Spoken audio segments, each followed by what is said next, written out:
Cédric Courson, bonjour. Bonjour Antoine. Bonjour. On est là pour parler de recherche participative, de voile, un peu d'astronomie aussi. Beaucoup de sujets. Beaucoup de sujets. J'espère que tu as invité des gens pertinents. J'ai l'impression d'en avoir un devant moi. Et cette personne qui est devant moi, j'aimerais lui demander de faire un petit exercice.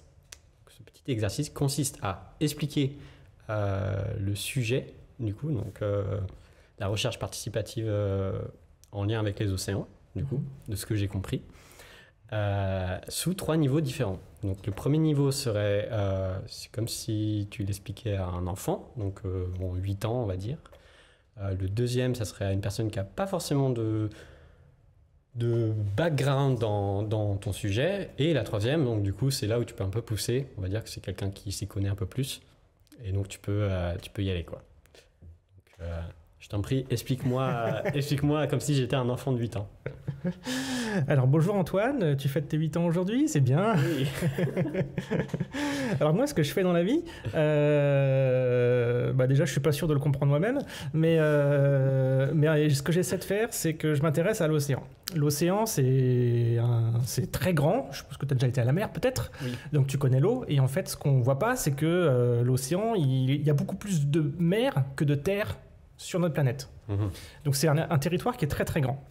Et on a besoin de comprendre comment cet océan il change, comment il évolue, est-ce que les animaux qui sont dedans ils survivent, et ça c'est hyper important parce que l'océan il nous donne des poissons qu'on mange, il nous permet de respirer, un peu comme les arbres nous permettent de respirer, et c'est hyper important du coup de comprendre comment il fonctionne. Et aujourd'hui, il n'y a pas assez de bateaux qui vont en mer. T'as déjà vu des bateaux dans un port? Oui, oui. Des voiliers, c'est ça? Voilà, il y a des voiliers, il y a des gros bateaux à moteur, mais les voiliers ils sont bien parce qu'ils peuvent faire le tour du monde et ça dépense pas d'énergie, ils utilisent juste le vent pour avancer. Et ces voiliers-là, on va leur confier une mission scientifique.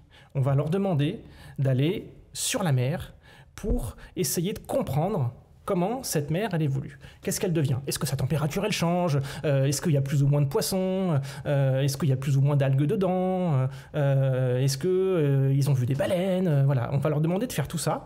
Et grâce à tout ça, on va pouvoir comprendre comment l'océan il évolue, et on va pouvoir comprendre si ça va nous permettre d'avoir un climat, un avenir qui va aller mieux. Par exemple, si l'océan est trop chaud ou trop froid, du coup, on aura peut-être des courants d'air trop chauds ou trop froids. S'il y a moins d'algues ou s'il y a moins de poissons dans l'eau, on n'aura plus à manger. Et tout ça, il faut qu'on le comprenne pour savoir ce qui se passe et comment nous, les humains, on va continuer à pouvoir vivre ou pas sur cette planète. Et pour l'instant, on ne le comprend pas? Pour l'instant, on ne comprend pas bien parce que l'océan, c'est très très grand. Comme je t'ai dit, il y a beaucoup plus de mer que de terre. Donc c'est très très très très très grand. Et t'as déjà vu une ville sur l'océan? Non. Non, moi non plus. Venise? Venise, c'est plutôt sur la terre avec de l'eau en dessous et ça coule. D'accord. Donc, out. Mais du coup, sur l'océan, il n'y a pas de ville, il n'y a pas d'humains qui habitent. Et du coup, on ne sait pas beaucoup de choses parce qu'on n'y habite pas. Par exemple, toi, chez toi, j'imagine que tu as des arbres pas loin de chez toi, un jardin peut-être? Oui. Voilà. Donc, tu es là tous les jours pour voir si les arbres ils continuent à grandir, s'ils sont là, s'ils vont bien. Tu es là pour voir s'il y a des oiseaux. Et tous les humains qui sont sur Terre, ils sont là à côté des forêts, à côté des montagnes, à côté des rivières pour voir si elles vont bien. Sauf que dans l'océan, il n'y a personne. Et comme on n'a pas encore rencontré de sirènes qui peuvent nous dire si ça va bien ou si ça va pas bien, du coup on est obligé d'envoyer des bateaux pour pouvoir le faire. Et comme tu as vu dans les ports, il y a beaucoup de voiliers, c'est toi qui l'as dit, et on va demander à tous ces voiliers qui font des voyages d'aller observer ce qui se passe. D'accord. Merci Cédric. Je t'en prie. Ok, maintenant on devient un adulte.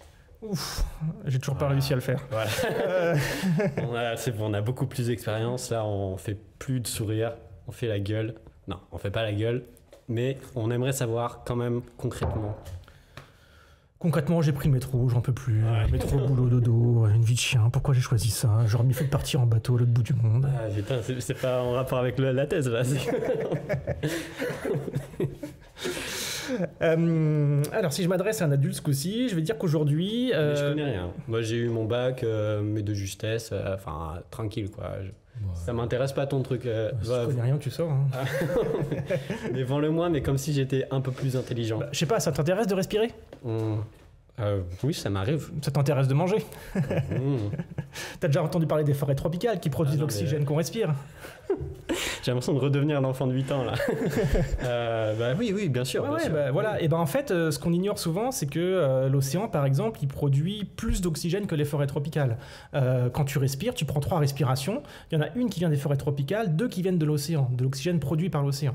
L'océan produit la moitié de la nourriture pour l'échelle mondiale. Plus de la moitié des humains vivent à moins de 100 km de la mer. Et l'océan, je ne sais pas si tu connais un peu le principe de chauffage central, tu as un ballon d'eau chaude qui chauffe l'eau et qui l'envoie dans les radiateurs pour chauffer ta maison. C'est exactement ce que fait l'océan. L'océan, c'est un régulateur thermique. Ça veut dire qu'il prend l'eau chaude de l'équateur et il les emmène au pôle. Et l'eau froide des pôles redescend vers l'équateur. C'est ce qu'on appelle la circulation océanique. Et cette circulation va réguler le climat. C'est grâce à ça que ici à Paris il fait seulement 10 degrés et pas moins 100 degrés et que au Sahara il fait seulement plus 50 degrés et pas plus 200. Donc, tout ça c'est les océans qui régulent. C'est les océans qui régulent ça grâce à ce qu'on appelle les courants marins. D'accord. Donc les océans ils ont plein de fonctions. C'est vraiment le premier acteur du climat. C'est lui qui va réguler le climat. En régulant la température. C'est lui qui va fournir l'oxygène qu'on respire. C'est lui qui va être à la base de la chaîne alimentaire. Sans océan, pas de vie sur Terre, ça c'est clair. D'accord. Et donc toi, tu essaies de faire quoi Et ben moi, ce que j'essaye de faire, c'est de regarder. Aujourd'hui, la recherche, c'est des scientifiques dans leur tour d'ivoire, des bateaux de recherche qui coûtent super cher. Par exemple, il n'y a qu'une centaine de navires de recherche qui sont capables d'aller en haute mer pour faire des mesures. À l'échelle mondiale, tout pays confondu. 100 navires à peu près. On doit être à 120, mais enfin voilà, une centaine de bateaux qui peuvent aller à l'échelle mondiale. Qu'est-ce que tu veux dire par... ils peuvent aller en haute mer dans le sens que est-ce que c'est au niveau de juste le bateau en lui-même ou aussi les instruments de... Tout, le bateau en lui-même, la taille du bateau, l'équipage. Parce qu'ils sont formés du coup. Voilà, qui sont formés, mais aussi les bateaux qui ont une taille suffisante pour aller en haute mer, faire des mesures. D'accord. Et donc il n'y a qu'une centaine de navires océanographiques dans le monde qui sont capables d'aller faire ces mesures et qui sont utilisés par les scientifiques régulièrement. Et c'est super bien, ils font de bonnes mesures, c'est génial. Sauf que ça coûte super cher, il n'y en a pas beaucoup. Et aujourd'hui, avec l'accélération du changement climatique, on a besoin de comprendre ce qui se passe à l'échelle mondiale beaucoup plus vite que ce qu'on est capable de faire. Et donc pour ça, on a besoin de déployer beaucoup plus de mesures pour comprendre comment l'océan il régule le climat. Par exemple, tu as peut-être entendu parler du Gulf Stream. Le Gulf Stream, c'est un courant chaud qui vient des Caraïbes et qui réchauffe l'Europe. Je me rappelais que c'était Al Gore qui parlait de ça dans les années 2000 et qui disait qu'on allait tous peler de froid à cause du réchauffement climatique. Exactement. Ce qui était un peu contre-intuitif. C'est contre-intuitif, mais prenons l'exemple du Gulf Stream. C'est un courant chaud qui vient des Caraïbes. Il y a de l'eau chaude qui vient des Caraïbes et qui réchauffe l'Europe. Elle arrive directement entre l'Islande et l'Espagne, et c'est un courant qui nous arrive dessus et qui nous réchauffe. Si on dit qu'il y a du réchauffement climatique, ce qui va se passer, c'est que la glace des pôles va fondre. Typiquement, toute la glace de l'Islande, enfin du Groenland, va fondre, et cette glace va faire un courant d'eau froide qui va descendre et qui va stopper le Gulf Stream. Stopper, comment il le stoppe Et ben en fait, l'eau froide va se mélanger avec l'eau chaude du courant du Gulf Stream et ça va perturber son mouvement. D'accord. Ce qui est à l'origine des courants marins, c'est le fait que tu as une eau chaude à un endroit, une eau froide à une autre. L'eau chaude descend, l'eau froide descend, l'eau chaude monte. Et ce mouvement-là met en mouvement les masses d'eau, c'est l'origine des courants marins. D'accord. Et donc, si on vient la perturber, si on vient mettre de l'eau froide là où il y avait de l'eau chaude, bah du coup tout reste en bas, il n'y a plus de courant, ça se met plus en place. Et si on n'a plus de courant chaud qui arrive des Caraïbes sur l'Europe, qu'est-ce qui se passe ? On a froid. Ben voilà. Et on va se retrouver dans une ère glaciaire à l'échelle de l'Europe si on arrête le Gulf Stream. C'est quoi les prédictions ? C'est d'avoir du moins 10 degrés de... C'est pas compliqué. Tu vois un peu au Canada, à Montréal, les moins 60 qui se tapent l'hiver ? Ils sont à la même hauteur que Paris.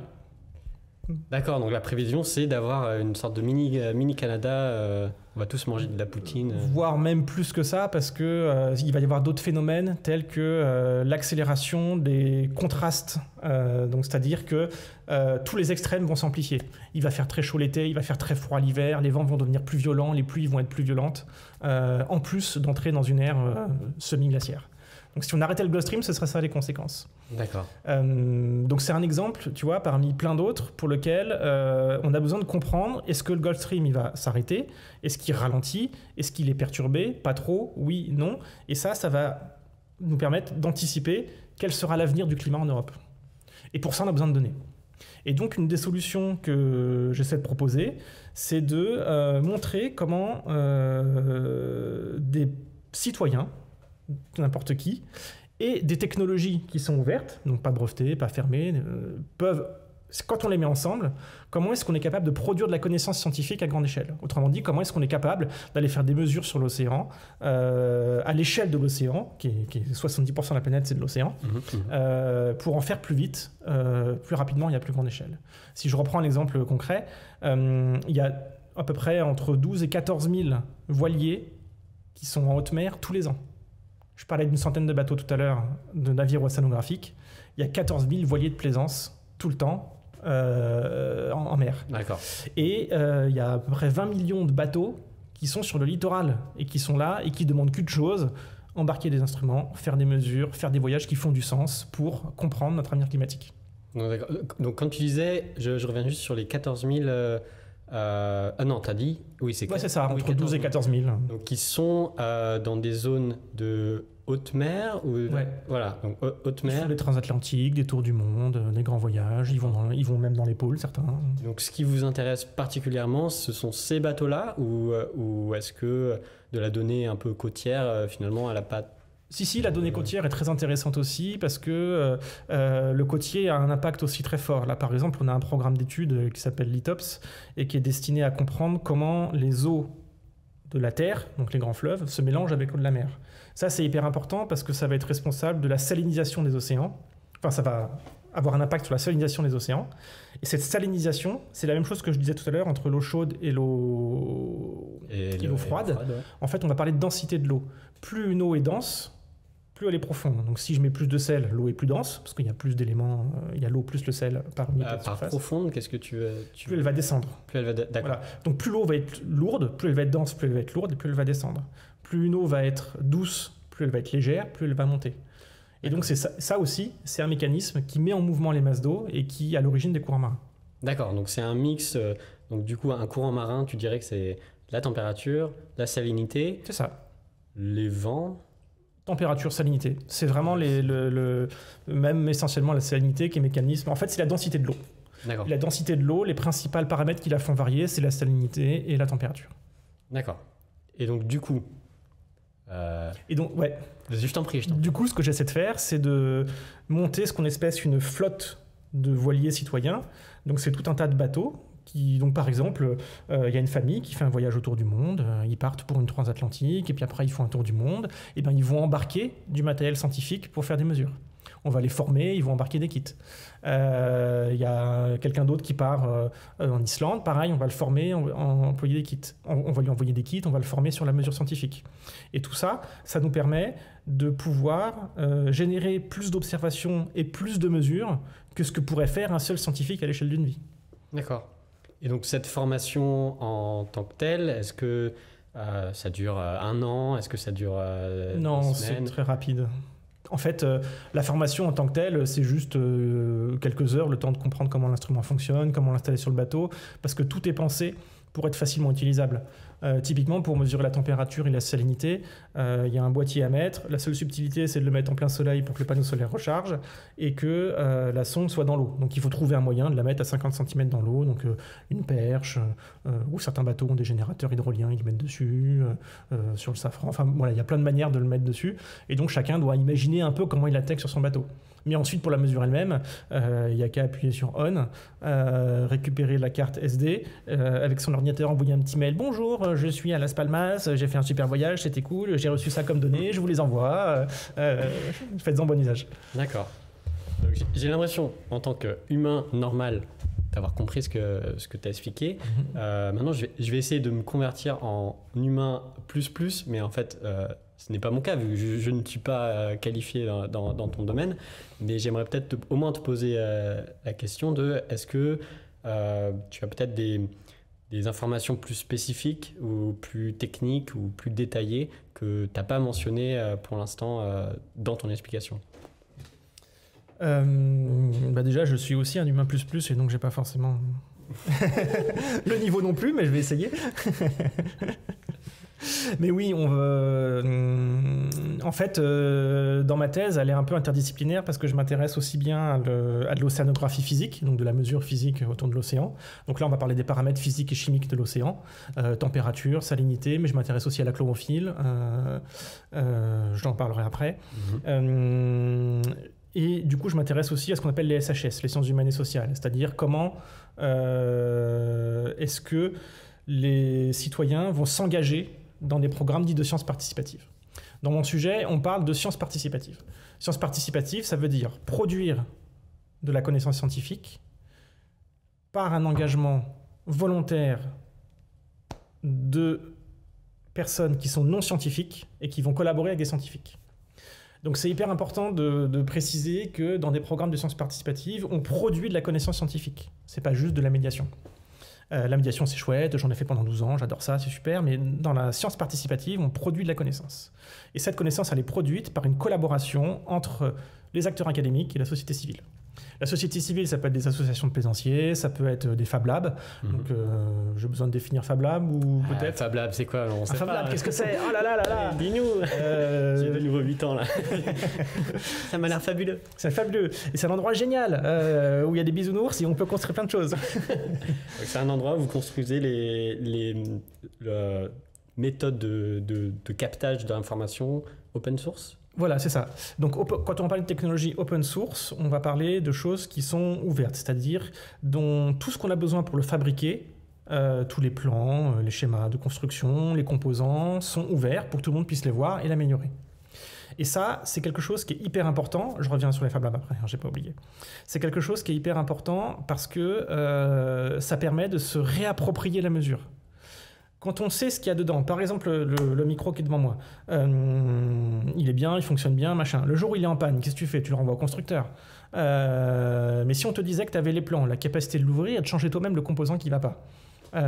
Parce qu'on te forme, parce que tu as les plans open source. Et même en ayant ça, tu peux te dire, bah, mon microphone il fait ça, mais je voudrais bien qu'il fasse ça en plus. Bah, du coup, si tu as les plans, tu peux le faire et l'améliorer. Donc une responsabilisation des outils. Au final, moi ça me fait vraiment penser à juste... de manière générale, je me dis, on me met sur une île déserte. T'apprends à tout faire. Qu'est-ce que je sais faire au final? C'est ça. Et au final, je peux pas faire un micro, quoi. Ouais. Donc j'ai l'impression que du coup, tu cherches à un peu responsabiliser les gens pour peut-être mieux apprécier aussi les techniques qu'ils ont en face d'eux. Oui, c'est ça. Et tout ça, ça va dans une philosophie qu'on appelle la philosophie low-tech, où l'idée, c'est de pouvoir faire plus avec moins. Donc en se responsabilisant sur ce qu'il y a devant nous, mais aussi en étant capable de le modifier, on se réapproprie la mesure, on se réapproprie l'instrument, on se réapproprie le moyen d'acquérir la connaissance.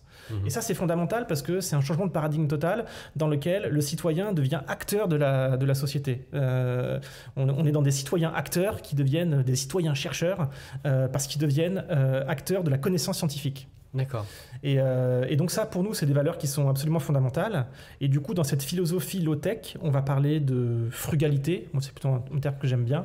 La définition de la frugalité, selon M. Raju, c'est faire plus avec moins. D'accord. Et c'est vraiment ça l'idée. C'est comment est-ce qu'on peut produire plus de connaissances avec moins de ressources. Donc c'est même pas le... Parce que pour moi, je dirais, en y pensant à la frugalité, je me dis, il me reste une pomme dans le frigo. Je peux pas faire plus avec une pomme, mais au moins j'ai la pomme et... Non. Effectivement. Mais il y a vraiment une dimension de du coup faire encore mieux Si au lieu d'avoir un frigo et d'acheter tes pommes, tu as un pommier que tu sais planter et que tu sais arroser, des pommes, tu en auras à l'infini. Et ça te coûtera pas d'électricité, ça te coûtera pas le frigo, ça te coûtera pas le SAV, ça te coûtera, etc., etc. Donc là, avec moins, tu fais beaucoup plus. Ta pomme unique, tu prends des pépins, tu les plantes, tu auras un pommier. Ton frigo, il fabriquera pas de pommes. Et pourtant, il va consommer de l'électricité. Il va te demander de l'entretenir. Tous les 10 ans, il va falloir que tu le changes. Ton pommier, il va vivre plus longtemps que toi et il produira bien plus de pommes que tu seras capable d'en manger. D'accord. Donc, j'ai l'impression que, du coup, dans ces Fab Labs, c'est un peu toute cette philosophie-là qui est mise en place. Et donc, concrètement, je vais à votre Fab Lab, qu'est-ce qui se passe? Les Fab Labs, pour revenir sur la définition, c'est ce qu'on appelle des Fabric Laboratories. C'est des laboratoires de fabrication. D'accord. À l'origine, c'est un laboratoire universitaire américain qui a décidé de s'ouvrir au grand public pour que le grand public puisse venir profiter des machines qui sont dans le Fab Lab et réparer des choses pour eux à la maison, réparer leur cafetière, faire des projets, des choses et autres. Aujourd'hui, c'est carrément des associations à part entière qui se sont montées et qui ont monté ce qu'on appelle des tiers-lieux. Des tiers-lieux, c'est des nouveaux lieux dans lesquels on réunit des communautés de gens qui veulent partager des choses. Ça peut être partager des choses autour du potager, autour de la couture, autour de la menuiserie, autour de l'électronique. Et dans ces tiers-lieux, dans ces Fab Labs, on va trouver du matériel de couture, de menuiserie, d'électronique, etc. Et on va trouver des communautés de gens qui s'intéressent à tout ça et qui veulent justement proposer des alternatives à la consommation, à la surconsommation, aux achats chers. Voilà. Ils veulent se réapproprier leur environnement en réparant eux-mêmes leur vélo, en réparant eux-mêmes leur machine à laver. Mais c'est aussi des lieux, pas juste où les citoyens peuvent aller réparer des choses, c'est aussi des lieux d'innovation. C'est des lieux dans lesquels on va trouver des associations comme les nôtres. On va trouver des startups qui vont imaginer de nouveaux produits. Votre association, par exemple, c'est elle qui amène ses propres instruments ou il y a aussi cette dimension de faire déjà avec ce qu'il y a ou... Comment ça s'est passé dans votre situation? Les Fab Labs existent à part entière. Il y a à peu près il doit y avoir 1200 lieux dans le monde qui sont des Fab Labs. Et dans chacun de ces Fab Labs, on va trouver des communautés et des machines. Et donc nous, notre démarche, c'est d'aller dans les Fab Labs, rencontrer ces acteurs et proposer notre projet en tant que on voudrait développer des instruments pour améliorer la connaissance océanique. Et donc ces Fab Labs, il faut les voir comme des lieux d'incubation des projets comme les nôtres et dans lesquels on peut partager et échanger autour de nos projets. Et donc on va à différents Fab Labs, à Brest, à Paris, à Villefranche, à Marseille, pour échanger avec les différentes communautés et créer localement des structures dans lesquelles on peut créer des instruments scientifiques. Et donc, on organise des ateliers tous les mois dans lesquels n'importe qui peut venir apprendre à utiliser un fer à souder, apprendre à utiliser une imprimante 3D, apprendre à découper à la scie, apprendre à coudre aussi, parce qu'on a des filets à plancton qu'on coud. Et à travers ces ateliers, les gens se forment et construisent de l'équipement scientifique qui va ensuite partir sur les bateaux qui font des expéditions. D'accord. Et donc, à partir de vraiment rien, ou est-ce qu'il y a quand même peut-être des parties de la technologie que vous utilisez qui est quand même importée d'ailleurs, ou c'est vraiment de 0-0? Comment ça se... On achète toujours de la matière quelque part, on part jamais de zéro, mais on achète des résistances, des composants, des petites cartes électroniques, on achète du filet, de la maille, des tubes PVC, et on y va. D'accord. Donc oui, on part, c'est des instruments qu'on construit de zéro, dont les plans sont ouverts, tout est open source, qui sont dédiés à la mesure, température, salinité, chlorophylle pour le moment, mais on veut s'ouvrir aussi à l'oxygène, pH, d'autres paramètres. Et donc, dans ces Fab Labs, on va pouvoir développer tous ces instruments en open source pour que les communautés s'en emparent, les fassent évoluer et les améliorent. Et ce qui est génial, c'est que ça marche aussi bien avec la communauté civile que la communauté scientifique. Parce que les scientifiques ont aussi besoin de créer des instruments pas pour pas cher parce que c'est mal adapté, mais dont on a le contrôle. Quand on fait de la science océanographique, souvent on a le choix avec 3 ou 4 sociétés maximum dans le monde qui développent des instruments. C'est des boîtes noires qui vendent super cher, qui font tout ce qu'on veut, y compris le café, sauf qu'on n'a pas besoin de tout. Et on a besoin que d'une petite partie. D'accord. Et du coup, il y a plein de scientifiques qui ne peuvent pas acquérir des instruments qui sont aussi chers et qui ont besoin d'une toute petite mesure à un endroit et que du coup, ils peuvent venir dans un Fab Lab, construire leur instrument parce que du coup, on a les plans, tout est ouvert, etc. et avoir leur instrument pour faire la mesure qu'ils veulent. Et donc ça permet vraiment de se réapproprier la mesure et d'aller choisir la mesure et l'outil qui est adapté à son besoin. Parce qu'aujourd'hui, dans la science, il y a beaucoup d'outils qui sont très chers et très nécessaires pour des mesures très pointues, mais il y a aussi beaucoup de besoins sur des mesures intermédiaires pour lesquelles il n'y a que des outils super chers. D'accord. Donc, avant de voir du coup où ça en est de ça, de la thèse, mais aussi de l'association, etc., est-ce qu'il y a beaucoup de gens qui participent? Est-ce qu'il y a un succès fulgurant à travers la planète? Je pense que peut-être on peut faire une séance un peu personnelle. Parce que là, ça fait, on va dire, un peu moins de 30 minutes que tu parles, mais les gens qui t'écoutent ne savent pas qui tu es. Donc, Alors les gens qui m'écoutent, vous avez dû comprendre, je parle beaucoup. Merci Antoine. Mais je t'ai dit de parler beaucoup. C'est ma faute.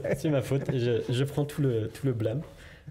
Mais du coup, donc, on a parlé de recherche participative, donc il y a toute une dimension que je trouve vraiment géniale, que c'est le fait de responsabiliser les gens, il y a une partie que ça soit la science au peuple au final, et que ce ne soit pas des grands monsieur sur les hautes tours d'argent, comme tu as dit, qui nous disent que ça c'est comme ça et que ça c'est comme ça. Donc du coup, tout ça c'est super, mais comment t'en es arrivé à là, quoi? Quel est ton... Bon, t'es pas obligé de faire tout ton parcours, ou si t'en as envie, pourquoi pas, si c'est intéressant. Mais comment t'en es arrivé du coup à faire cette thèse en recherche participative en lien avec les océans? Alors quand j'avais 5 ans, j'ai découvert l'école, en la 3e année de maternelle. On est parti sur un podcast de 5 heures là. Avant de faire je sais pas comment j'en suis arrivé là. J'ai toujours aimé les sciences, et l'astronomie en particulier. J'ai travaillé 12 ans dans un observatoire d'astronomie. Et donc on y faisait des formations, de l'accompagnement, de la pédagogie, de la science. Donc j'ai appris énormément de choses, c'était génial. Et donc c'était une association qui proposait la médiation scientifique, mais sous forme de projets scientifiques et techniques pour des jeunes, pour des collégiens, pour les adultes. Il y avait aussi bien des formations pour adultes que pour jeunes. Il y avait vraiment tout le public qui était touché. Et l'observatoire dont j'étais responsable, c'est un observatoire qui proposait d'accueillir du public pour des missions scientifiques comme des missions de découverte. Et là, j'ai vraiment découvert ce côté, mais c'est génial, on peut participer à des projets scientifiques de qualité tout en étant un amateur qui a juste des compétences, de l'envie et du savoir-faire. Pas de thèse, pas de master. Pas de thèse, pas de master, rien du tout. La plupart, pour parler un peu de l'astronomie du milieu d'où je viens, la plupart des comètes sont découvertes par des amateurs, pas par des scientifiques. Beaucoup des exoplanètes qu'on découvre aujourd'hui sont découvertes par des satellites ou des moyens d'observation un peu conséquents, mais vont être confirmées par des campagnes d'observation amateurs. Il y a même des explosions d'étoiles qui sont découvertes par des amateurs tout le temps. On arrive à observer des phénomènes incroyables dans la dynamique des étoiles. Tout ça parce que on est passionné d'astronomie, qu'on s'est acheté un télescope et que de nuit en nuit, on a passé du temps à acquérir des compétences, à faire de la photographie de qualité, à même faire des spectres de qualité. Enfin, voilà. Donc, et là, je me suis dit, mais oui, c'est génial.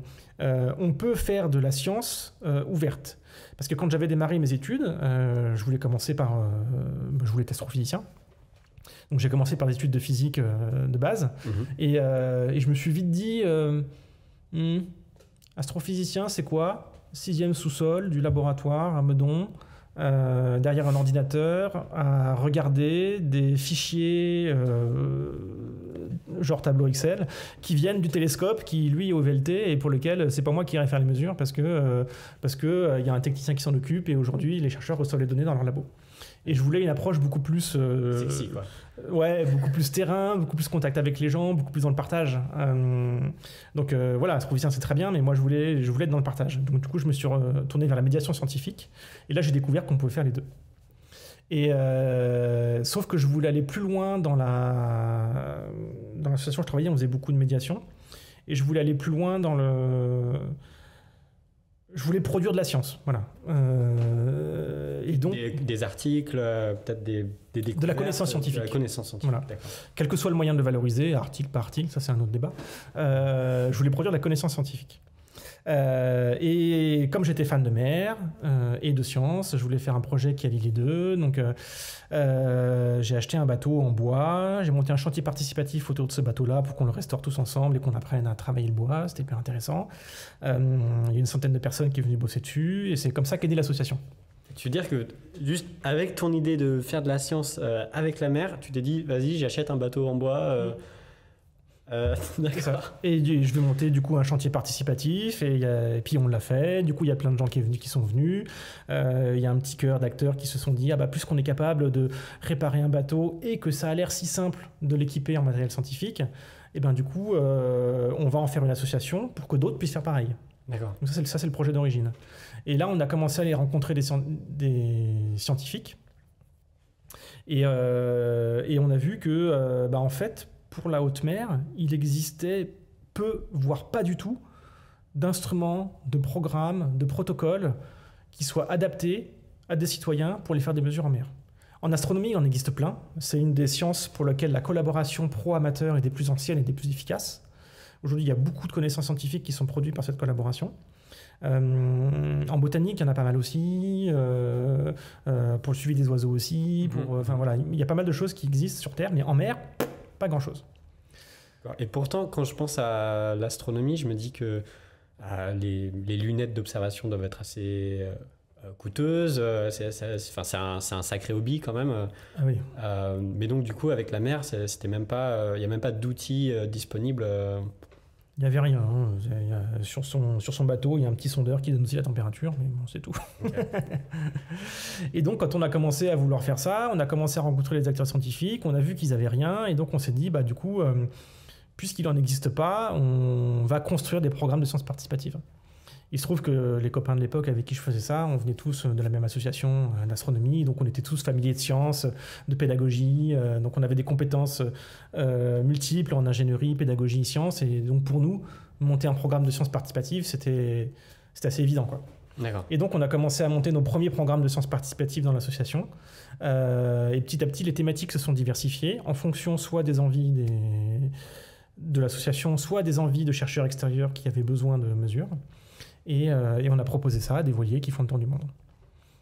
D'accord. Et donc vous avez cherché d'abord des modèles open source qui existaient déjà, ou alors vous en avez inventé. Je ne sais pas comment ça s'est... En fait, comme on a vu qu'il n'existait pas grand-chose en termes d'instruments pour faire de l'océanographie, on a dû les inventer nous-mêmes. Et là, pour les inventer, on s'est dit... ouais, c'est cool, on va pouvoir les inventer, ça va être génial, on a un peu de compétences, mais on n'a pas tout comme compétences. On n'est pas des dieux de l'électronique, on ne sait pas faire ci, on ne sait pas faire ça, on savait un peu programmer pour le plaisir, mais c'est tout. Et là, on s'est dit, on va aller chercher là où il y a des compétences. Et là, on a rencontré les Fab Labs. Et là, ça a été un peu l'étincelle, en se disant, la communauté de gens, elle est là. Les pratiques open, elles sont là. Les acteurs, ils sont là. Ils ont les équipements, la force, l'énergie, le réseau au niveau international pour mobiliser des compétences autour de projets comme celui-ci. D'accord. Et tout participatif, au final, c'est que du bénévolat. Il n'y a pas de... C'est que du bénévolat, c'est que du participatif. Aujourd'hui, il y a des salariés dans l'association, mais les 8 premières années, c'était que du bénévolat. D'accord. Et donc, du coup, vous avez trouvé ces gens-là et ils vous ont conseillé, ils vous ont formé. Là, c'est ça. Et donc, on est arrivé, nous, avec... c'était génial parce que, du coup, dans les Fab Labs, il y a énormément de connaissances, mais ils sont très demandeurs de fil rouge. Et donc, nous, on est arrivé avec un fil rouge thématique. Ils ont adoré, c'était hyper bien. Nous, on leur a dit, on aimerait bien faire ci, on a ça comme problème. Et là, une émergence de solutions. D'accord. Qui est venue du cerveau des gens. Mais vous pouvez faire ça, vous avez essayé ça, puis si vous faites ça, vous faites ça. Attends, je prends des notes, c'est trop bien. Et donc, c'est comme ça nous a permis d'accélérer aussi nos... Voilà, si on avait dû le faire tout seul dans notre coin, on ne serait pas allé à la même vitesse. Le fait d'avoir bénéficié des environnements de type Fab Lab et qu'on fait toujours aujourd'hui nous permet de travailler avec des communautés et des paquets de connaissances pour développer nos propres instruments.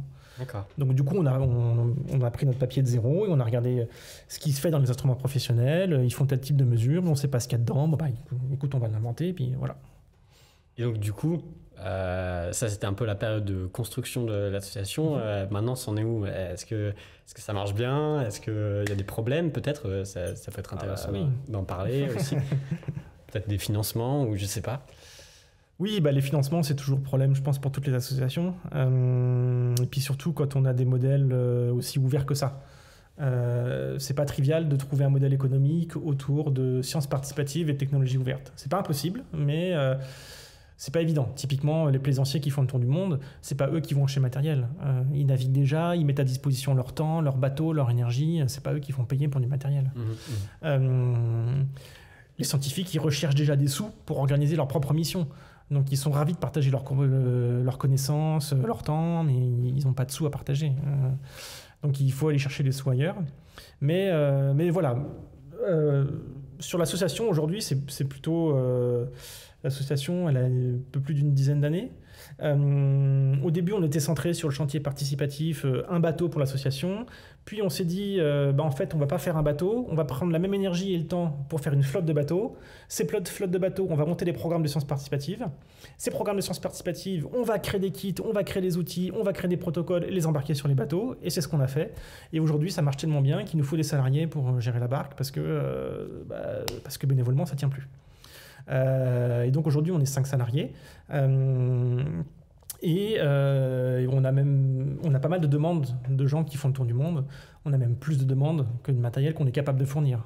C'est dire à quel point il y a pas mal de demandes. Et donc ce qui est génial, c'est qu'on a un panel d'activités qui, voilà, entre les ateliers où on peut construire du matériel, se former, entre les week-ends en mer où on peut tester le matériel qu'on a fabriqué, entre les mini-expéditions où on va aller collecter de la donnée scientifique avec le matériel qu'on a fabriqué, entre les plaisanciers qui font le tour du monde, plus plein d'autres choses merveilleuses, on peut intervenir à différents niveaux. Voilà. Soit on a un bateau et on peut participer en bateau, soit on n'a pas de bateau et on va en Fab Lab et on prend une scie, on prend un fil et une aiguille et on coud les filets et on y va, quoi. Ça m'a l'air très très... Alors, j'imagine en tant qu'enfant scientifique, ça doit être incroyable d'avoir ça. Mais donc du coup, j'ai l'impression que c'est un peu la partie financement qui peut-être limite la dispersion de tous ces outils, etc. Comme c'est de la science participative, mais c'est aussi juste un projet participatif de manière générale, j'ai l'impression que le plus souvent, si du coup il n'y a pas un modèle économique derrière, c'est surtout de la motivation, Ah bah oui. Pas convaincre les gens, mais avoir un discours qui est super, super cool. Même si de base, sans faire aucun discours attrayant, le projet est déjà super. Mais donc du coup, comment ça se passe au niveau de... Peut-être si vous avez des stratégies, au niveau des réseaux peut-être, ou d'autres manières, à travers les mairies Bah après, sur le modèle économique, c'est quelque chose qu'on a un peu réfléchi, qu'on est toujours en train d'essayer de construire. Aujourd'hui, on est sur un modèle beaucoup de financement via le mécénat, donc c'est beaucoup des fonds privés, quelques-uns via des projets de recherche aussi. Typiquement, là, justement, sur la chlorophylle dont je parlais tout à l'heure, j'ai mené un projet de recherche en Polynésie, territoire que tu connais, je crois. Où l'enjeu était dans les lagons polynésiens, il y a des cultures d'huîtres perlières. C'est une des principales activités économiques du pays. Et ces cultures perlières, elles vont se nourrir de ce qu'on appelle de phytoplancton. Donc c'est des micro-algues marines qui sont dans l'eau. Et il y a ce qu'on appelle de temps en temps des blooms planctoniques. C'est-à-dire que d'un seul coup, ils vont se reproduire en très grande quantité et ils vont se multiplier de manière énorme. Pour des raisons particulières Des raisons qu'on aimerait bien comprendre justement. D'accord, donc c'est un peu... Parce que ce bloom planctonique, il faut le comprendre comme une catastrophe naturelle à l'échelle du lagon. Parce que en se développant en aussi grande échelle, du coup, il n'y a plus de lumière qui traverse le lagon, donc tout ce qui se nourrit de lumière, il meurt. Et aussi parce que tous les micro-organismes qui mangent les algues vont aussi se développer, et du coup, l'oxygène du lagon va être, entre guillemets, dévoré par cette surabondance de vie, et ça va tuer, du coup, ça va désoxygéner le lagon et tuer tout ce qu'il y a en dessous. C'est ce qu'on appelle les zones mortes, comme on a en Bretagne, par exemple Non, c'est plutôt il faut voir ça comme une catastrophe naturelle unique. Comme à un moment donné, il y a un bloom et puis ça peut impacter la culture perlière, mais après, tout va bien. Voilà. D'accord. Mais du coup, ça peut impacter la culture, ça peut impacter la vie des poissons, ça peut impacter certaines espèces qui vont avoir du mal à devenir résilientes à ce genre de phénomène. Et comme ce phénomène s'accentue pour diverses hypothèses, pollution, réchauffement climatique, voire des espèces qui sont invasives, il y a plein d'hypothèses autour de ça. Et l'idée, c'est justement de pouvoir un peu faire des mesures pour comprendre d'où ça vient, pourquoi, comment. Donc déjà, qu'on soit capable de comprendre dans le temps comment ça évolue, du coup de pouvoir anticiper et gérer ces blooms, un peu comme une météo du phytoplancton, et de pouvoir un peu gérer les cultures en fonction de ça. Donc pour ça, il y a un enjeu de mesure, et en sciences océanographiques, tout tourne beaucoup autour de la mesure et de comment on peut la réaliser, parce que la mesure, encore une fois, elle coûte cher, il faut des instruments, les instruments, c'est des boîtes noires. Sur les territoires îliens comme la Polynésie, la Réunion, les Caraïbes, quand on veut un instrument, il faut l'acheter. Et dans la livraison, il y a la moitié de l'instrument, en plus pour des frais de douane. Oui, quand on doit le renvoyer, c'est les mêmes frais de douane, et quand on le fait ramener, c'est les mêmes frais de douane. Donc renvoyer un instrument pour réparation et le faire revenir, c'est la même chose que d'en racheter un. Donc ça coûte une fortune colossale. Pour des territoires iliens qui sont peu fortunés, c'est compliqué du coup de s'équiper suffisamment pour pouvoir faire les mesures adéquates et comprendre ce qui se passe. Du coup, le projet, c'était de développer des instruments open source qui soient capables de construire sur l'île, de pouvoir être réparés sur l'île, entretenus sur l'île, qui du coup coûtent beaucoup moins cher. Donc déjà, le coût des matériaux, on est à un facteur, plus d'un facteur 5 par rapport au coût de l'instrument. Mais surtout, il n'y a plus besoin de le renvoyer parce qu'ils peuvent le réparer et le construire sur place. D'accord. Et ça change tout dans leur manière de réaliser la mesure, parce qu'ils vont pouvoir s'équiper autant qu'ils ont de temps à y passer pour le construire, pour faire les instruments. D'accord. Et donc, vous arrivez en tant que... J'ai limite l'impression que c'est comme une sorte d'action entreprise à ce niveau-là. Vous arrivez avec un Voilà, ça c'est plus mon projet de thèse que l'association. C'était effectivement où moi je suis allé sur place, je suis arrivé avec des plans, des méthodes, des protocoles et avec du coup de la formation. Et surtout, j'ai passé un petit peu de temps sur place pour essayer de comprendre qu'est-ce qu'ils ont comme ressources et comment on adapte nos protocoles faits à Paris où on a foison de tout ce qu'on veut, comment on fait sur une île comme en Polynésie où simplement quand on a besoin d'un morceau de PVC de 10 mm, rien que ça, il faut attendre un an avant de le recevoir. Pour avoir du PVC, c'est vrai ? S'il n'est pas en stock, le temps pour que l'entreprise le commande et le récupère, ça passe par le continent, il me disait les délais de livraison c'est un an. Donc sur un territoire comme ça, comment tu fais pour créer des instruments? Donc il a fallu revoir un peu les matériaux, il a fallu revoir un peu les dimensions, faire avec ce qu'il y avait, adapter les plans. Mais du coup, ça a bien marché. Et aujourd'hui, là, ils ont construit quelques stands sur place, ils en ont réparé d'autres. Donc voilà, le processus est en route. Et justement, ce que j'essaie de montrer dans ma thèse, c'est que ce genre de méthode est capable, donc par méthode, j'entends à la fois la construction de l'instrument, mais aussi la partie déploiement en mer. Donc que ces méthodes-là permettent de faire une science à la fois qualitative et à la fois frugale, et donc adaptée à des territoires iliens, à des territoires qui n'ont pas beaucoup d'argent. Typiquement, sur ce projet-là, je travaille avec l'IRD, l'Institut de recherche pour le développement, et on a déployé ces mêmes instruments et méthodes au Sénégal et au Pérou. Parce que pareil, ils n'ont pas les moyens d'avoir des instituts océanographiques comme l'Ifremer, avec des bateaux monstrueux, avec des choses... Enfin voilà, donc du coup, on les a équipés de ce genre d'instruments. Toujours avec toi qui va au Sénégal, qui va... Là, c'était pas moi qui étais, mais moi j'étais en Polynésie, et j'ai un collègue qui était au Sénégal et un autre qui était au Pérou. On s'est réparti un peu les tâches. Ok, d'accord. Et donc partout. Mais donc, ta thèse en tant que telle, consistait-elle à... Du coup, c'était un peu une sorte de thèse projet où tu racontais un peu ton retour d'expérience en Polynésie, par exemple ? C'est une thèse de recherche-action participative. Ça veut dire que c'est un projet de recherche basé sur une action sur le terrain et que cette action est réalisée par un collectif. Et donc, du coup, dans le cadre de cette recherche, j'ai monté 3 projets dits de recherche. Pour la Polynésie. Donc, celui qui s'appelle Open Lagoon pour la Polynésie, dont je viens de parler. Le projet Sense Océan, qui était déjà créé par l'ASSO, mais sur lequel j'ai utilisé les données pour en comprendre des choses. Donc Sense Océan, c'est les voiliers qui font le tour du monde et qui emmènent les capteurs de température et salinité pour comprendre les variations de densité de l'eau, dont j'ai parlé un peu au début. Et le petit dernier, qui est un projet de thèse qui dépasse aujourd'hui largement le cadre de ma thèse, qui est complètement porté par l'association et qui va bien au-delà, c'est LITOPS, pour Littoral Observatories. Ça consiste à créer un réseau d'observatoires citoyens sur l'environnement littoral. L'environnement littoral, comme je le disais tout à l'heure, mais Des millions de bateaux.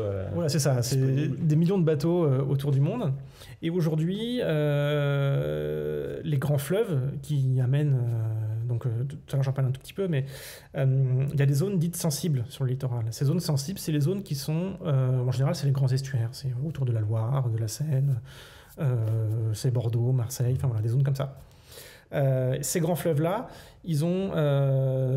c'est des fleuves qui amènent beaucoup de nutriments. Et parce qu'ils amènent beaucoup de nutriments, ils amènent aussi beaucoup de nourriture pour les écosystèmes locaux. Du coup, au niveau littoral, tous les plus grands écosystèmes vont se retrouver près de ces grands estuaires. Et malheureusement pour eux, les humains y sont aussi. Et donc, typiquement, une zone comme le Havre, il y a tellement d'activités humaines qu'il n'y a plus beaucoup de vie en dessous.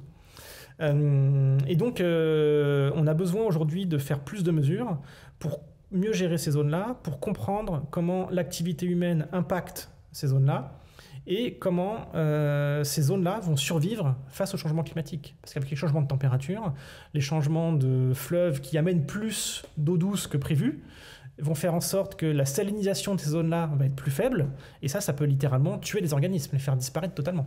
D'accord. De quelle manière? Tu prends un poisson d'eau de mer, tu mets dans l'eau douce, il explose. C'est ce qu'on appelle la pression osmotique. Il n'est pas habitué à avoir de l'eau aussi peu dense, de l'eau douce qui est beaucoup moins dense. Et s'il essaie de respirer ça, il va mourir. Et donc, il y a tout un tas d'organismes comme ça qui ne sont pas adaptés à avoir des eaux aussi peu denses, aussi peu salées. Et si on les confronte à ça, ils vont simplement mourir. Ou si il y a plus de nutriments pollués, parce que les fleuves charrient aussi beaucoup de pollution, ça peut aussi faire en sorte que des espèces comme les algues vertes, par exemple, prolifèrent plus. Et du coup, une espèce nocive qui prolifère sur un territoire, elle va manger les ressources du territoire au détriment des espèces les plus faibles. D'accord. Donc ça, c'est quelque chose qui peut littéralement tuer l'écosystème local. Et donc, du coup, quand tu dis comprendre, est-ce que c'est... Parce que moi, je me dis, ok, comprendre, on a compris que par exemple, au Havre, il y a une activité humaine, donc il y a de la pollution, il y a des passages, etc. Donc, on peut déjà dire, oui, c'est sûrement à cause de ça qu'il y a moins de vie. Et donc, du coup, c'est quoi le facteur scientifique? Qu'est-ce qu'il apporte en plus? Quelle est la plus-value? Ce que tu dis, c'est facile à dire, mais pas si facile que ça à prouver. Je prends un exemple qui n'a rien à voir avec l'environnement littoral. La pollution des microplastiques dans les océans. Il y a du microplastique partout. Oh là là, catastrophe, il faut l'enlever. Et un jour, quelqu'un a dit, je ne sais plus son nom, mais c'est un Néerlandais qui s'est dit... du coup, je vais créer un projet pour ramasser d'un seul coup tout le plastique des océans. Oui, celui qui avait 14 ans, c'est ça? C'est ça. Et ça fait réagir les communautés parce que aujourd'hui, la vie s'est adaptée à ça. Et tout ce microplastique qu'il y a dans l'eau, il y a eu des expéditions qui ont montré que ce plastique était devenu un support de vie. Et donc, si on l'enlève d'un seul coup par baguette magique, où est-ce qu'elle va, la vie? Elle n'aura pas le temps de s'adapter. Le microplastique est venu assez lentement. C'est incroyable, ça. Pour que la vie ait le temps de s'adapter et se poser dessus. Mais si on venait à l'enlever d'un seul coup, qu'est-ce qui se passerait? Est-ce qu'on tuerait pas l'écosystème? Parce que toutes les bactéries, les micro-organismes, les micro-végétaux, les œufs de poissons qui se sont posés dessus, où est-ce qu'ils vont aller? Bien évidemment, avant, ils étaient ailleurs. Mais il faut laisser le temps à ces écosystèmes de s'adapter. On parle de résilience, on parle de temps, il faut laisser le temps à tout ça de s'adapter. Et du coup, si on veut pouvoir gérer ces territoires, il faut comprendre de quoi ils ont besoin pour s'adapter, de quel temps, de quelles conditions, comment ça se passe, qui a disparu, qui s'est adapté. Un autre exemple, on parle des coraux qui disparaissent. C'est vrai, entre 0 et 15 mètres, ils disparaissent. Sauf qu'il y a eu des expéditions qui ont montré que, en fait, ils sont peut-être pas en train de disparaître, ils sont en train de plonger à des températures plus bas pour s'adapter aux températures plus faibles. Donc ils disparaissent petit à petit de notre champ de vision, voilà. Et ils se réfugient. C'est ça. Okay. Et donc sans mesures scientifiques, sans campagne scientifique, comment on aurait pu deviner si on n'avait pas envoyé des sous-marins à 2000 mètres de profondeur pour voir les coraux, s'ils sont toujours vivants ou pas, s'ils s'adaptent. Donc aujourd'hui, il y a beaucoup de questions autour de la résilience des écosystèmes face au changement climatique, face aux activités anthropiques. La question, c'est comment? Et on a tellement peu de connaissances là-dessus qu'il nous faut des campagnes, il nous faut des mesures. Il y a évidemment plein de choses qu'on sait et qui sont déjà dans les rapports du GIEC et sur lesquels il faut absolument agir. Mais il y a aussi plein de choses qu'on ne sait pas. Et si on veut trouver les leviers d'action pour gérer ces territoires, pour gérer notre action sur ces territoires, il faut le faire en bonne connaissance de cause. D'accord. Et du coup, bon, j'ai une question qui est un peu extinction rébellion, mais je me dis, de par le manque d'action qu'il y a dans ce genre de situation, est-ce que, de ton avis, ça pourrait poser un problème ou peut-être ralentir l'action qui cherche à empêcher du coup que les coraux disparaissent, qu'il y ait une île plastique ou un continent plastique au niveau de l'océan, si on leur dit en fait arrêtez tout parce que les poissons vont disparaître parce qu'ils se sont habitués au plastique et donc du coup il faut l'enlever, alors que de toute manière si on disait attention c'est la merde, le peu d'action qu'il y a dans tous les cas allait peut-être pas changer la situation. À mon sens, c'est là où les recherches actions participatives apportent une solution. On ne peut pas aujourd'hui mener une action dans une seule discipline, dans une seule thématique, à un seul endroit. Aujourd'hui, les choses vont tellement vite et s'appliquent à tellement toutes les échelles qu'il nous faut des approches transversales, il nous faut des approches multidisciplinaires. Et quand je dis multidisciplinaire, c'est pas juste mélanger la biologie, les maths et la physique, c'est mélanger des scientifiques avec des citoyens, avec des gestionnaires des territoires, avec des pêcheurs, avec des gens qui ont l'expérience du terrain, avec tout ça. Et il n'y a que dans une approche, enfin à mon sens, il n'y a que dans une approche aussi inclusive et aussi transversale qu'on va trouver la bonne approche. Parce que si on veut s'attaquer à un territoire, on peut faire une mesure à tel endroit et puis se dire que du coup c'est pollué, il faut faire quelque chose. Ou alors on peut discuter aussi avec les gens qui habitent dans le coin et qui ont suffisamment d'informations pour commencer à identifier la source, voir comment ça se passe, voir que la vie s'est adaptée ou pas adaptée. Et c'est en mêlant ces connaissances-là qu'on va arriver à trouver l'action la plus juste pour la préservation du territoire. D'accord. Donc je partage ton ressenti sur le fait que est-ce qu'il faut interdire l'action, pas action. Il faut des actions qui soient menées de concertation avec tous les acteurs, que ce soit la société civile, que ce soit la société académique, que ce soit la connaissance. Voilà. Un exemple que j'aime bien, c'est que par exemple, on parle de réchauffement climatique au Groenland, et du coup il y a des bateaux qui sont allés en expédition au Groenland et tout. Ils ont discuté un peu avec les anciens, autour du feu, autour d'un... voilà, c'est ça. Un morceau de phoque. Avec un petit morceau de phoque à manger. Voilà, donc j'étais pas, mais en tout cas ils m'ont raconté. Et ce qui était intéressant, c'est que, par exemple, les anciens ont pu remonter dans l'histoire des générations et se dire qu'ils n'avaient jamais vu de moustique de leur vie. Et c'est que c'était seulement depuis, j'ai plus les chiffres, mais seulement depuis 5 ans, qu'ils avaient vu des moustiques. Une des conséquences du réchauffement climatique, c'est qu'aujourd'hui, il y a des moustiques au Groenland, là où il n'y en a jamais eu. Il n'y a aucune mesure scientifique qui dit ça. C'était juste un savoir ancestral. Ils sont capables de dater l'arrivée des moustiques, ils sont capables de dire quand, parce qu'ils l'ont vécu, parce que ça les a gênés, parce qu'ils étaient là. Et c'est en mêlant ce savoir ancestral avec des savoirs scientifiques qu'on va arriver à trouver la bonne approche de gestion. Parce qu'on sait que les moustiques sont là depuis 5 ans. Maintenant, est-ce qu'ils sont arrivés d'un continent plus bas ? Est-ce qu'ils étaient déjà là mais congelés ? Est-ce que... Voilà, il y a des réponses que les scientifiques pourront apporter. Mais sur la datation, par exemple, le savoir ancestral te donne les informations. Donc il faut mêler ces connaissances. D'accord. Et donc du coup, parce que là on part petit à petit sur un peu des questions philo ou des avis personnels que tu as sur les choses. Au niveau du monde ou des océans en particulier, quelle est ta vision du futur ? Est-ce que on est purement même pas scientifique, on sort des sciences et juste qu'on est basé sur les données, etc. pour dire les choses. Toi, en tant qu'humain, en tant que t'expérimentes la vie à ta manière, comment tu imagines le futur des océans en particulier, et peut-être un peu du monde, si tu en as envie de donner aussi ton avis sur ça, du coup en te basant sur ton expérience ou tes ressentis en tant qu'humain. Alors j'ai peur, et c'est un constat, que certaines choses soient irrémédiables, et que du coup la question est comment on va limiter la casse plutôt que l'empêcher. Mais si on se projette sur quelque chose de la vie va survivre, un futur dans lequel je me projette bien, parce que finalement cette approche recherche participative, recherche action participative que je prône, elle traduit des valeurs sociétales plus fondamentales de communauté, de partage de connaissances, de savoir, où chaque personne n'est plus enfermée dans une boîte et qui fait juste ça, mais participe à différentes vies de la société, différentes activités. Et dans ce cadre-là, en ce qui concerne l'océan, j'imagine assez bien des espèces de... Je ne sais pas si je parlerais de ville flottante, mais... Dans ton futur, tu as dans mon futur, un c'est côté ça. un peu Cousteau. Ouais, bah ouais.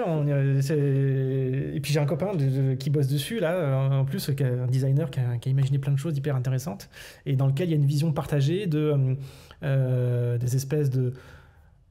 Pas juste des bateaux, on pourrait commencer à habiter un peu la mer, on pourrait commencer... sur certains territoires indonésiens, il y a des cultures qui se sont ancrées sur la mer et qui ont habité dessus toute leur vie, et qui continuent à y habiter aujourd'hui.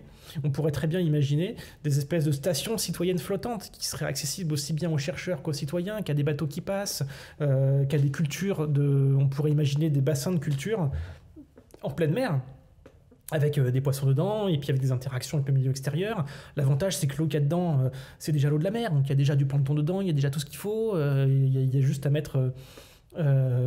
Comment ça serait quoi les structures, des sortes de bouées, des sortes de... Ouais, des espèces de structures de pontons flottants sur lesquels il y aurait au milieu un trou avec, je sais pas moi, qui fait 10 mètres par 10 mètres, avec une cage pour mettre des poissons pour la culture, avec des pontons tout autour, avec des panneaux solaires, des petites habitations pour venir faire des mesures régulièrement. Pourquoi pas même des espèces de flottons potents habitations pour que ce soit une station d'observation permanente. Et puis si on l'agrandit et qu'on vise un peu plus loin, on peut commencer à imaginer sur des territoires qui soient pas trop perturbés par les courants marins, carrément des mini-villes flottantes de 20, 30, 50 habitants. Tu vends du rêve, là. On pourrait aussi imaginer des habitats sous-marins, ou comment on commence à aussi... parce que dans ces villes, il suffirait... il pourrait très bien y avoir autant de vie en dessous qu'au-dessus, en fait.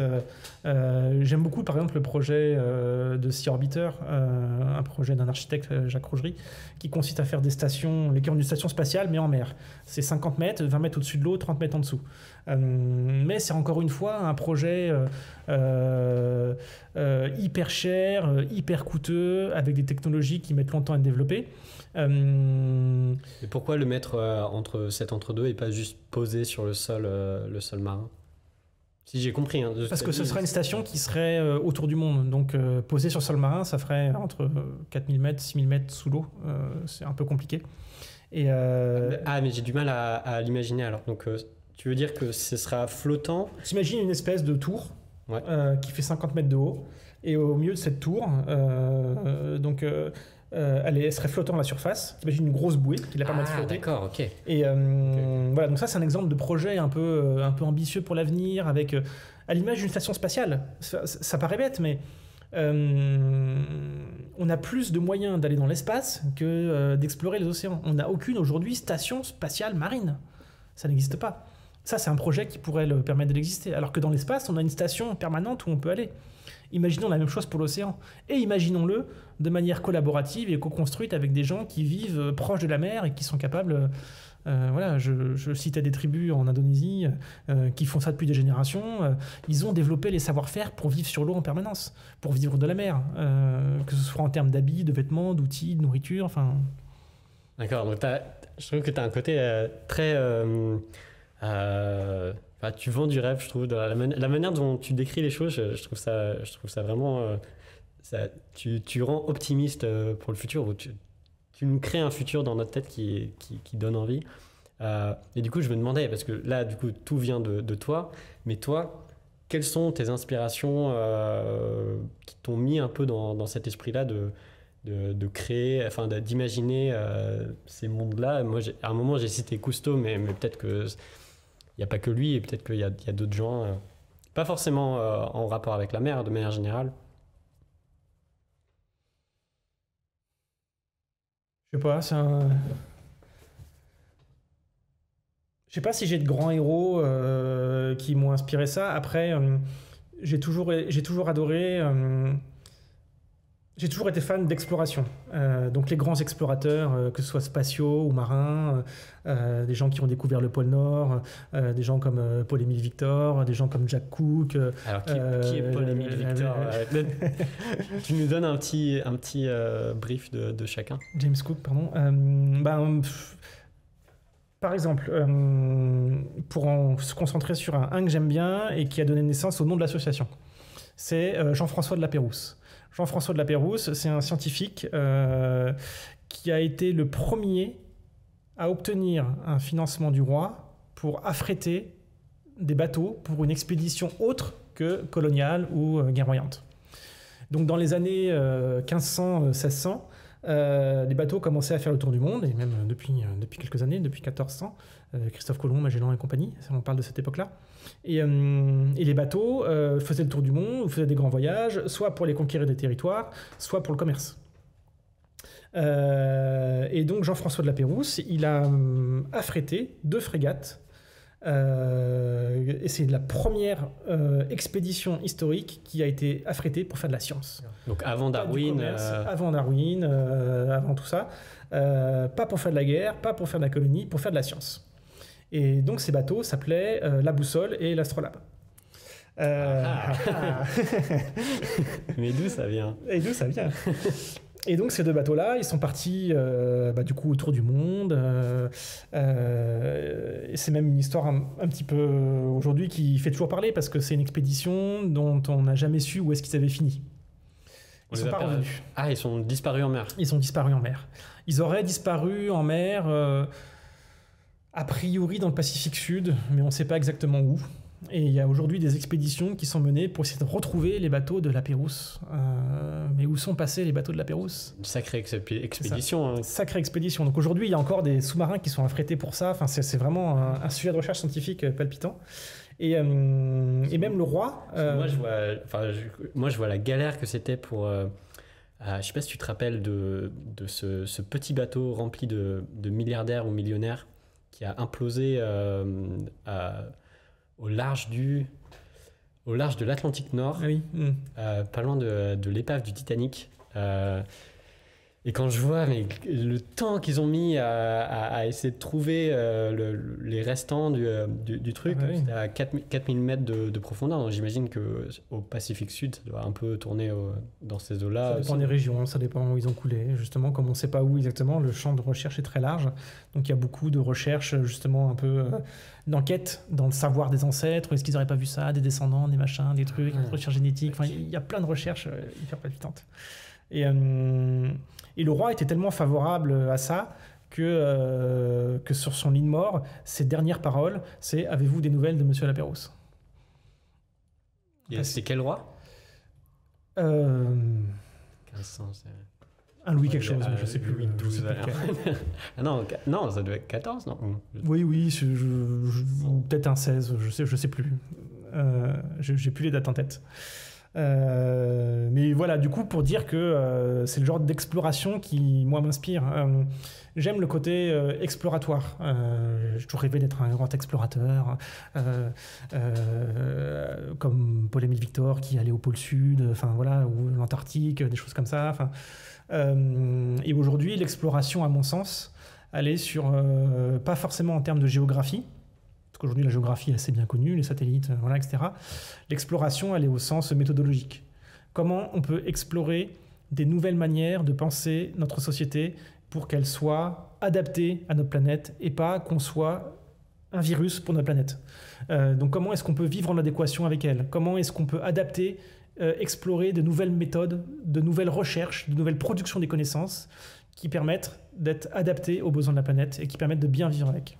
D'accord. Donc en gros, tu essayes de créer des sortes de mini-mondes, de microcosmes idéologiques pour un peu expérimenter la vie d'une autre manière. En espérant que ça serve pour les générations... C'est ça, en espérant que ça serve de modèle. Mais de toute façon, aujourd'hui, dans beaucoup de disciplines, on tend vers ça. Entre les permacultures, les écolieux, les les éco-sites, les Fab Labs, les monnaies alternatives, les effets locaux. Il y a plein de... Aujourd'hui, il y a une énorme mouvance, enfin énorme. Le milieu dans lequel je vis. Mais après, c'est toujours ça le problème. Voilà, c'est toujours ça le problème, en effet. Tu vis dans une bulle et tu penses que tout le monde est comme toi. C'est ça. Mais dans la bulle dans laquelle je vis, il y a beaucoup d'énergie sur ces valeurs-là. Comment est-ce qu'on peut vivre de manière plus frugale? Alors, plus frugale, ça ne veut pas dire revenir au Moyen-Âge et ne pas bénéficier des nouvelles technologies. Je suis le premier à vouloir utiliser les nouvelles technologies, le big data, les intelligences artificielles, pour utiliser les données, pour justement faciliter, accélérer l'acquisition de connaissances, mais à bon escient. Comment on crée ça en bonne adéquation avec les ressources locales, les ressources humaines, la gestion du territoire. Voilà, comment on crée un peu des futurs idéaux. Je ne sais pas si tu as vu le film Tom Holland, mais voilà, comment est-ce qu'on crée un Tom Holland? Ok. Et bon, du coup, j'imagine que toutes ces... T'imaginerais tout ça un peu en open source, comme Yann Lequin, que peut-être que tu connais, qui est en gros un grand chercheur en IA. Il dit que si l'IA ne devient pas open source, bah, c'est fini. Ah bah oui. Et donc du coup, je pense qu'il a raison.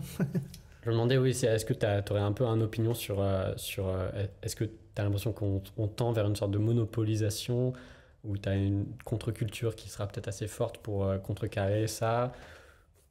Alors, c'est une croyance, c'est basé sur aucun fait, mais je crois que l'open source et le partage est beaucoup plus résilient que ce qu'on fait déjà en termes de brevets, de dépôts, etc.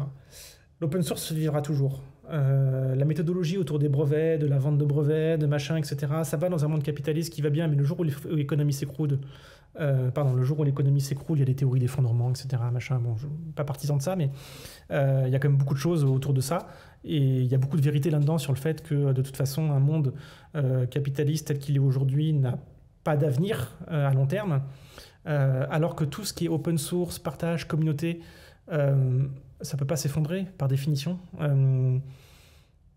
C'est tenu par une masse de gens qui fait que c'est un filet imperméable.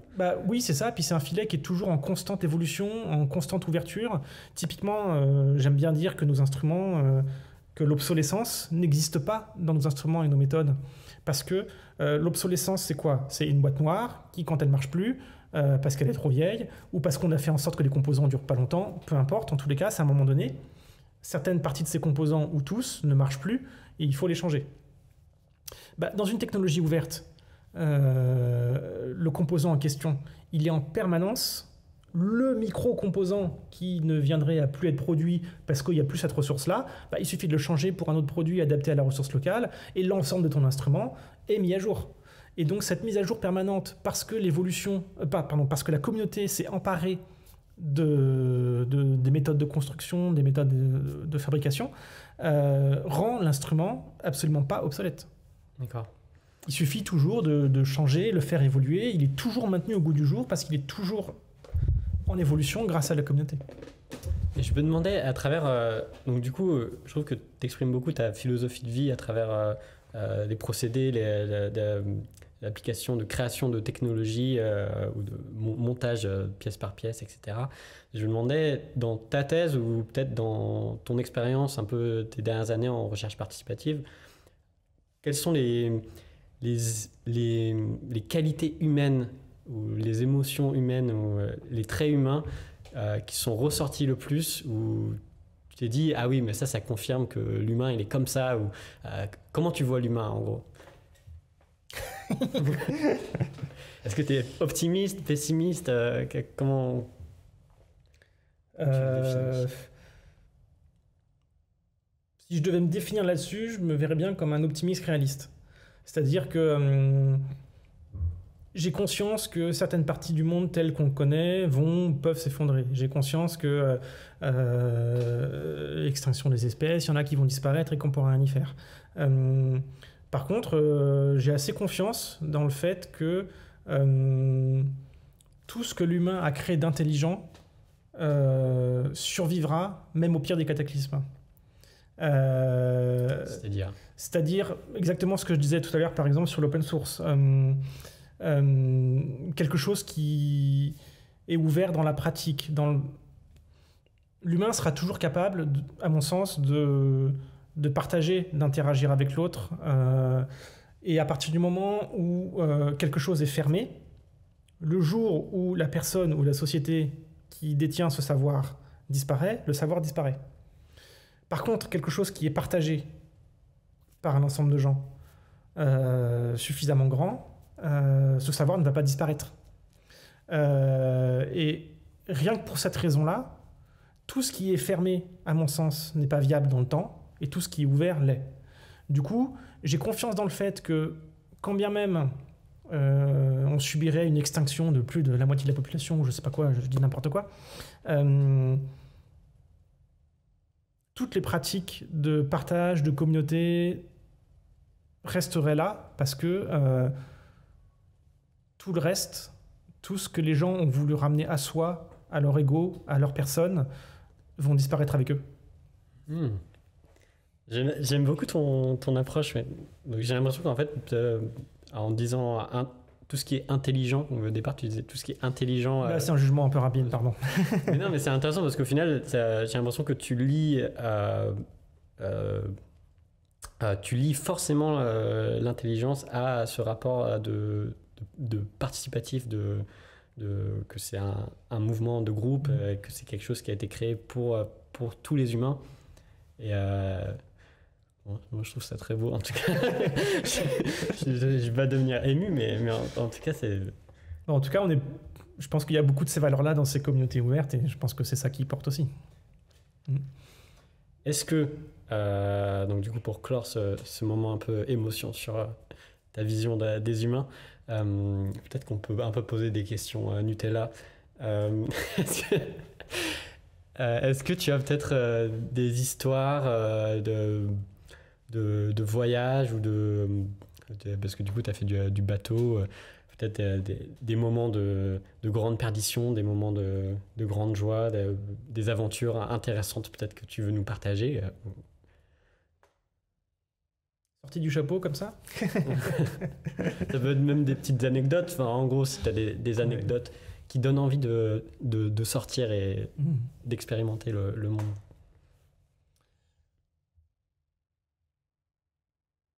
Il y a plein de choses que j'ai bien aimées, mais enfin, typiquement dans mon dernier voyage en Polynésie,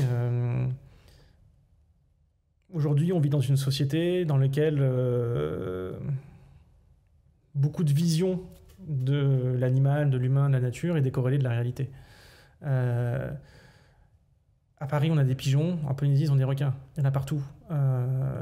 Les requins, ça doit être parmi l'animal le plus vu. Maléficié de la planète. Oui, c'est okay, l'animal maléfique par ouais. excellence. Il mange des hommes, nanana. Bon. Et ben, il y a un classement des espèces qui sont les plus nuisibles pour l'homme.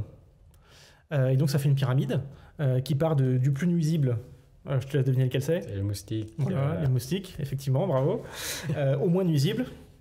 L'hippopotame. Non, le requin. D'accord. Donc, dans ceux qui tuent les humains.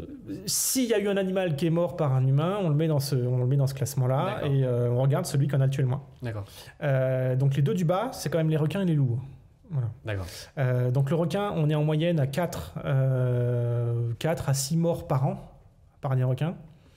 Et 70% de ces 6 morts, c'est à La Réunion, parce que les baigneurs, malgré les interdictions, se baignent dans les zones où les requins se nourrissent. Donc les requins, ils font pas la différence entre un morceau de bœuf qui est lâché par l'usine et un humain qui se baigne dedans. Parce que j'avais vu qu'il y a aussi les bateaux ou les usines qui balancent de la nourriture proche des côtes, quelque chose comme ça. Complètement, et ça rend les requins fous. Enfin, de toute façon, c'est pas compliqué, hein.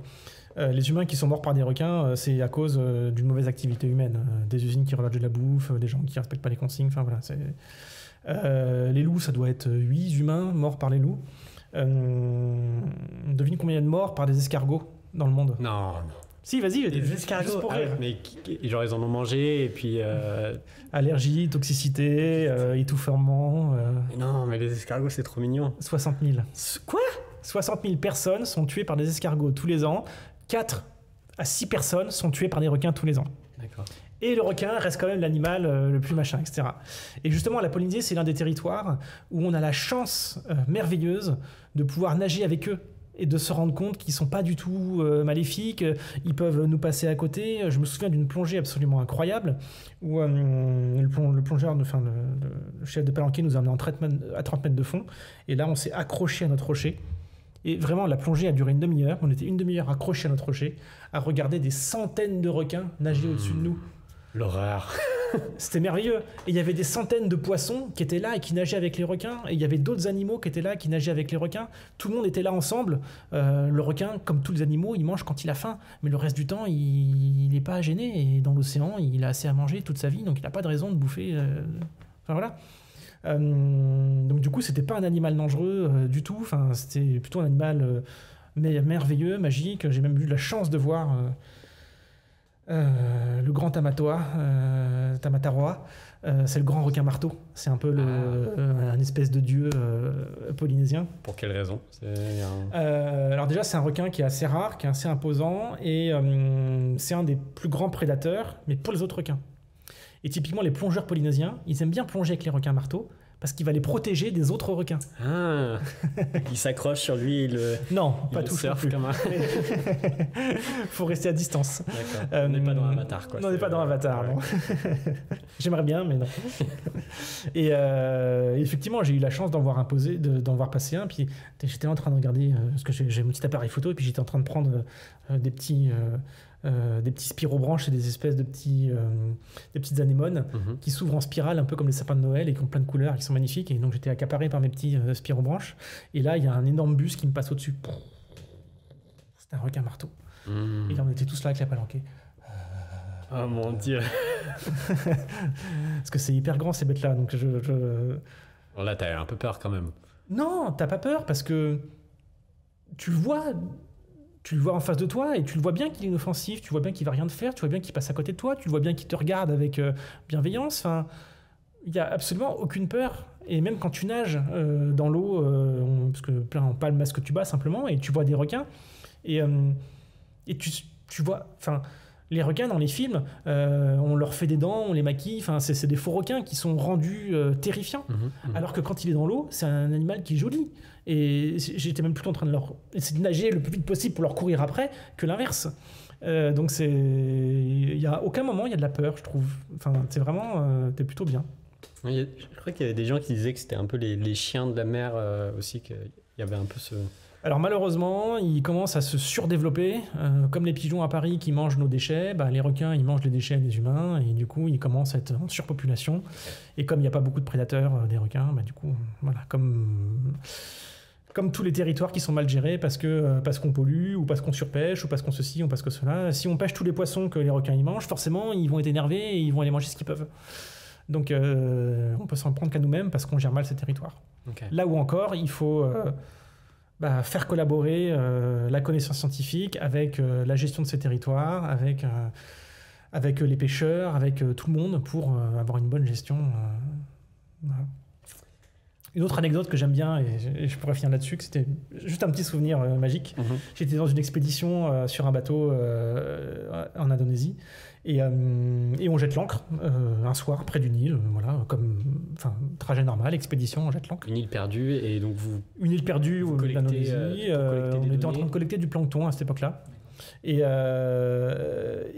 donc on jette l'ancre l'île, et puis on mange notre repas et tout, et puis le soir on se met... on est dans les régions tropicales, il fait chaud, on est sur le pont, on regarde les étoiles, c'est hyper cool. Et on a éteint toutes les lumières, on regarde les étoiles, c'est super. Puis à un moment donné, on regarde dans l'eau, on regarde dans le ciel. Est-ce que c'est les étoiles qui se reflètent dans l'eau ou pas? C'était pas les étoiles qui se reflétaient dans l'eau. C'était du plancton, du plancton bioluminescent, des petits noctiluques. Et ce qui était rigolo, c'était que nous, on était ancrés à un endroit, et avec les différences de température, il y avait un courant d'eau en profondeur qui allait à une vitesse différente de l'eau en surface, qui était assez stagnante. Et cette différence de courant, donc ça faisait une petite friction, et cette friction-là perturbait le mouvement des noctiluques, qui du coup ont reçu un surplus d'énergie et qu'ils ont dégagé en émettant de la lumière. C'est leur principe. C'est pour ça qu'on les voit dans les vagues, qu'on les voit quand un bateau il choque l'eau, etc. Et donc on voyait une rivière de plancton fluorescent passer sous le bateau avec les étoiles au-dessus de nous. Donc on avait la Voie lactée au-dessus et la Voie lactée en dessous, c'était merveilleux. Et évidemment, ni une ni deux, j'ai pris mon masque, je suis plongé dans cette rivière de phytoplancton. Tu t'es pas fait manger par un requin. Je me suis pas fait manger par un requin parce qu'ils sont très gentils. Mais j'ai vu mon corps s'illuminer du plancton tout autour de moi et voir son corps luminescent dans une eau transparente avec les étoiles au-dessus de moi, c'était un sacré souvenir.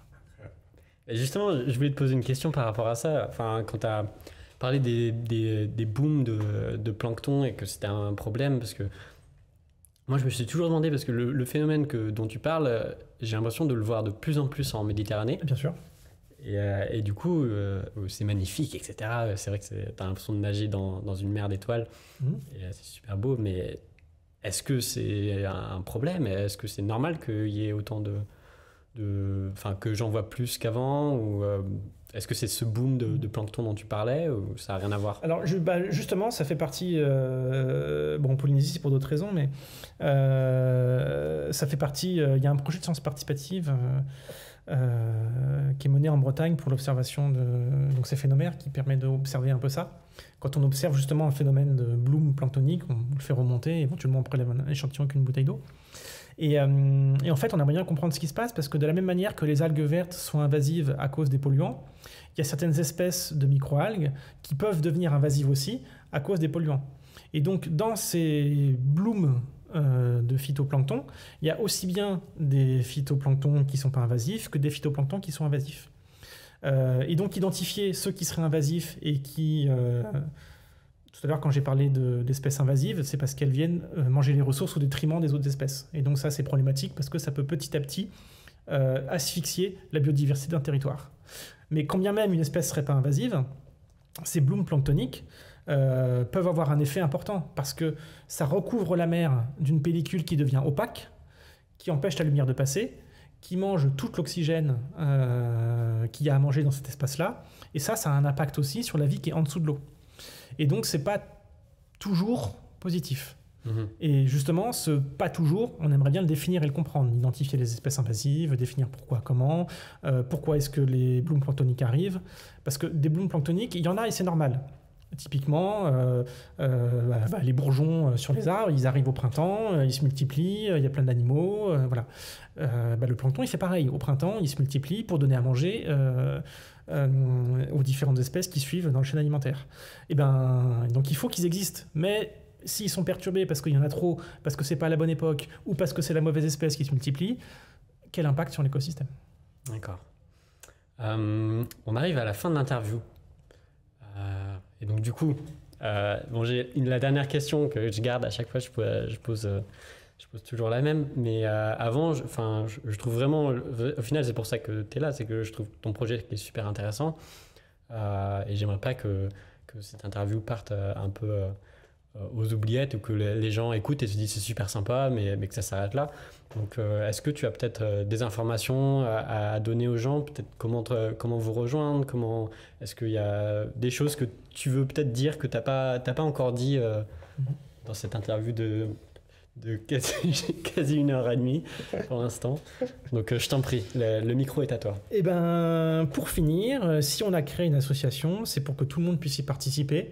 Donc si vous avez envie de partir en expédition, de transformer votre voyage en voilier en expédition, si vous avez envie de venir découvrir la mer, de venir découvrir les techniques pour les fabriquer, il suffit de nous contacter, participer à nos ateliers, nos week-ends sciences voile, nos mini-expéditions, nos trajets en mer. On est là pour ça. L'idée, c'est de réunir des communautés de gens qui partagent ces valeurs-là et qui veulent se former, avancer pour améliorer la connaissance de l'océan, pour le préserver, pour le gérer. Donc, la porte est ouverte, vous savez où elle est. D'accord, donc c'est Astrolabe.